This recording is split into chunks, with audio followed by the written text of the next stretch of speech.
the full circle. This is season 1 of Space 1999. I liked this episode, though I do have some issues with it. It's not going to be a shill video this time around. I'm going to talk about it, of course, using my space system, which fits perfectly for this show. I'm going to give the storyline a 1. So if I give a storyline a 0 on my system, that means it's garbage. If I give it a 2, that's amazing. So a 1 means it was like, okay. So I like the story. Basically what's going on is the crew lands on this planet, and there's like this misty area. The planet looks great. The show has great production value. I'll tell you that much right now. But anyways, they go through this mist. Some of them go through the mist. And then when they come out the other side, they've literally been like reverted to a different time. So it's like even their clothes are different. Like it's like, so, and they become these like caveman people. That's pretty much all that happens. It doesn't really explain why. It's just an anomaly. And the rest of the episode is kind of getting their people back and figuring out that firstly, that they have been turned into cavemen because they lost Koenig and Helena. And it's like, where are these people? It's like, I don't know. They couldn't find them. And when they find them, they see they're cavemen.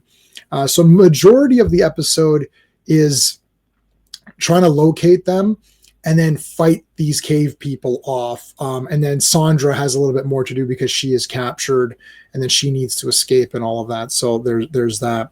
I'll give the pacing a 1.5. I did think it was paced pretty good in terms of like action. There was a little bit more fighting in this one.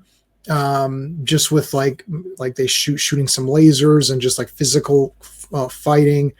Sandra actually at one point takes a rock and is like, she's like beating the crap out of the Koenig caveman or whatever.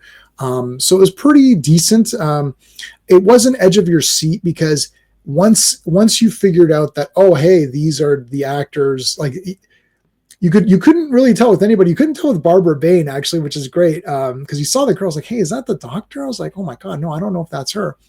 Martin Landau, you could tell. You're like, yeah, that's Koenig. You're like, okay, that's neat. Once you got over that, it was just like, waiting for stuff to conclude.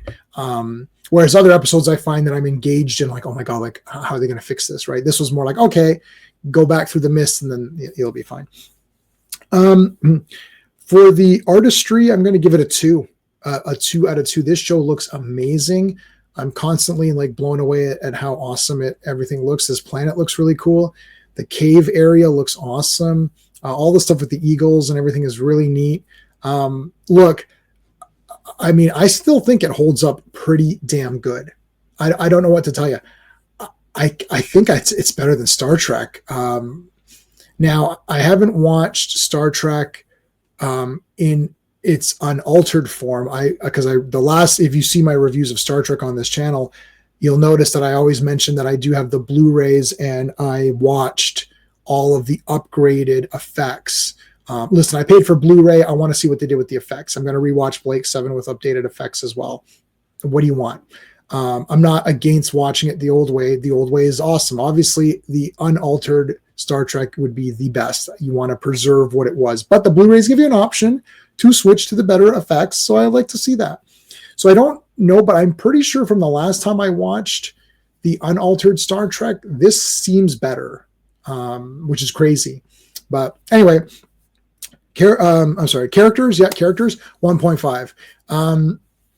Really like all the characters here. Sandra has much more to do. Sandra's becoming one of my favorites.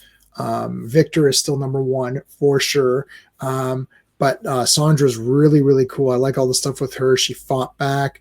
You actually felt bad for her because she was like a good person. Even when they call up and they're like, hey, we're coming to get dinner prepared. And she actually was getting dinner prepared. I'm like, oh my God, this is so cool. And then Alan has a little bit of playful stuff with her because Paul likes her, right? So they have a little bit of Alan's like, oh, Sandra, why don't you come with me? Ha, ha, ha. And it's like, hey, what's going on? So that was kind of fun.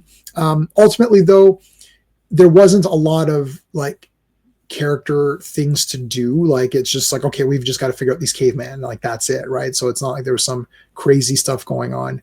But still really awesome with the characters. The enjoyment factor, I'm going to give it a 1.5. Look, I still really liked this episode a lot. I'm just not super dying over it where I'm like, wow, oh my God, like if you're going to say what is Space 1999? This would not be one of the ones that I would show as a representation of the show. I'm grading this, so I'm giving this a 7.5 out of 10.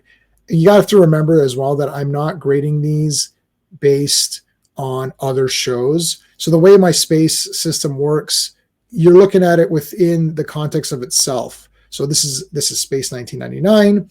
You're sitting down to watch Space 1999. How good is this compared to the best of Space 1999? So if you have your top 5 Space 1999 episodes and say each of these is a 10 out of 10, or these are my top 5, where is this one, right? So how many episodes are there? 48?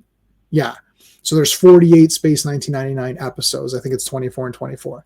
So if you say if you're going to rank all of them, this is a 7.5 out of 10. So wherever that ranks amongst them. So you have your top tier ones, which are your 9s and 10s, and then you have your sort of your mid-tier 7s and 8s, right? So that's how I look at it. So this one's a 7.5, still damn good. And yeah, loved it. So guys, let me know in the comments what your thoughts are on Space 1999, and check out the playlist and all that other good stuff, and make sure you subscribe to the channel. Until next time. Hey friends, you've just been listening to J-Man, and he is the smartest person who ever lived. So make sure you like and subscribe.